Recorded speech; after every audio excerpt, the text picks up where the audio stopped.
What's up, guys? Just Josh, and I'm bringing you guys another story time video. So today I'm bringing you guys the story of my first car accident. So I've been driving for about 4 years, I think. I got my license pretty late. I got it when I was 18, I'm pretty sure. I'm 21 now, so obviously I've had it for 3 years. But I was driving before I got my license, obviously, like doing driver's ed and driving around with my parents and shit. So probably 4 years altogether of driving. And I think I'm a decent driver. You know, I try not to speed too much. I try not to tailgate people. I try to just be a good driver. But it's almost inevitable that somebody will get in either 1 or 2 car accidents throughout their whole life. And I didn't expect it to happen so early to me, but it did, unfortunately. So this happened in about March, I think, of this year. Yeah, late March, definitely. Probably like one of the last few days of March. I think it was March 30th this happened. This year, like I said.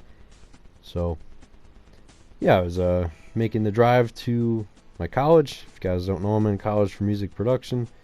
And it's about a 25-minute drive, give or take. Sometimes it's more, sometimes it's less, depending on traffic. But it's about 25 minutes away. And one of the last turns I make before I get to the college is this like really tight left turn. The turn itself is not tight, but the actual road is tight because it's a road that splits into 2 lanes, and there's barely enough room for 2 cars to fit side by side. And basically the left lane is for people who are only going left, and the right lane is for people who are going like left, straight, or right. You can go whatever way you want in the right lane. So I get in the right lane and I turn left. And then the road you turn on when you go left leads to this bridge. And at the end of the bridge there's a slight right turn you make. It's not a right turn in the sense where you have to actually stop and make a turn. It's just this like place you veer off into, and then it brings you down this hill, and you can either make a left into the music school parking lot, or you can keep going straight for a bit and then make a left into the main school parking lot. So obviously I go into the music parking lot because that's where all my classes are. But anyways, back to that road where you make that left turn and there's barely enough room for 2 cars to fit side by side. So yeah, I get in the right lane and make a left turn. Now after this incident, what I should be doing is getting in the left lane and then turning and then getting over into the right lane when I can, but for some reason I didn't start doing that after this incident, which I probably should. I don't know why, but I'm just worried that I won't be able to get into the right lane. Because sometimes people drive like complete retards down the bridge. They just treat it like it's a highway or something, even though the speed limit's fucking 40. But anyways, yeah, making this left turn as usual, no problems. I complete the turn, and then I realize, like, right as I complete the turn, this red truck in the left lane is like veering over into the right lane. And I don't know what these things are called that some trucks have attached to them, like on the back of the car. I guess it's a hitch or something. It wasn't a trailer, it was just like this thing, like this little triangular fucking platform thing. I don't know what it's called. I think it's called a hitch, but I'm not sure. But hopefully you guys know what I'm talking about. But anyways, I noticed it veering into the right lane, and I'm thinking, oh fuck, here we go. So my instinct is to just speed up. I don't have enough time to slow down because this truck has this huge thing on the back of it, which is definitely going to just hit my car. So I'm thinking, if I just speed up, hopefully I'll make it in time for him to get over and not fucking sideswipe me. So unfortunately that didn't work out.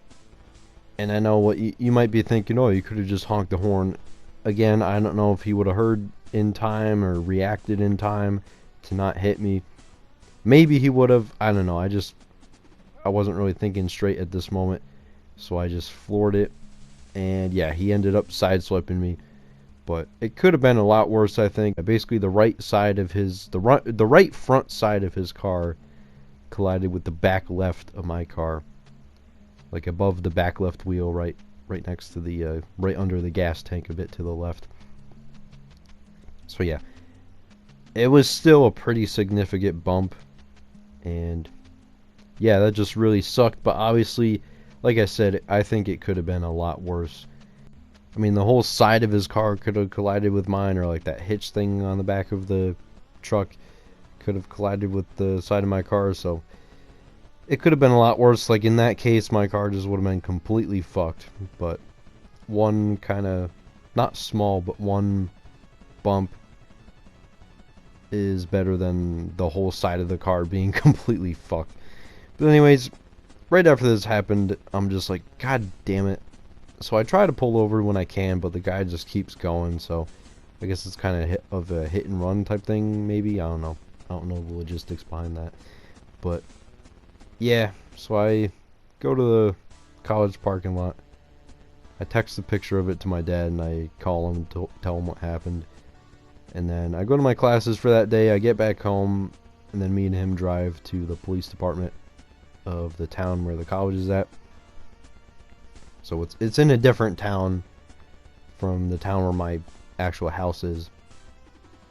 Like I said, I have a little bit of a commute to college. Not much, like barely 30 minutes.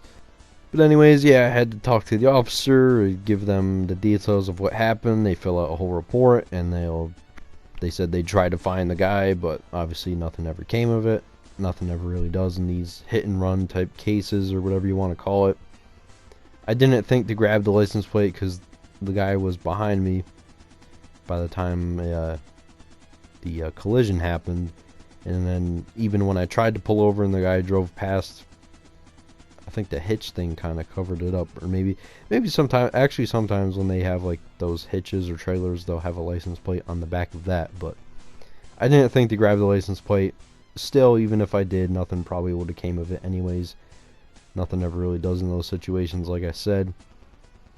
But yeah, then I had to drive my dad's car while the car was getting repaired, which really sucked. I hate driving my dad's car because of how it handles the gas pedal. It seems like you have to press the thing down to the floor for it to actually work. He says he doesn't have any trouble with it, but I don't know, for whatever reason, when I drive it, I have a lot of trouble with it. And the cost to repair the car wasn't that much. I think it might have been like $1,000 or $2,000, but still, that's still a chunk of change, you know. But like I said, could have been a lot worse. And that's basically the story. I'm sorry, guys. This one was really fucking rambly, but hopefully you guys were able to follow it and stay interested in it. But yeah, if you guys out there drive, let me know if you guys have ever gotten any car accidents. Sorry this story wasn't really that crazy. I don't know if you guys were expecting some crazy thing like, oh, my car flipped 5 times and I landed in the Hudson River and I had to fucking get rescued by, I don't know. Yeah, sorry if you guys were expecting some crazy story, but really, it was just a minor car accident. But still a car accident nonetheless, and my first car accident. So, that's basically the story, guys. Thank you guys for watching, and peace out.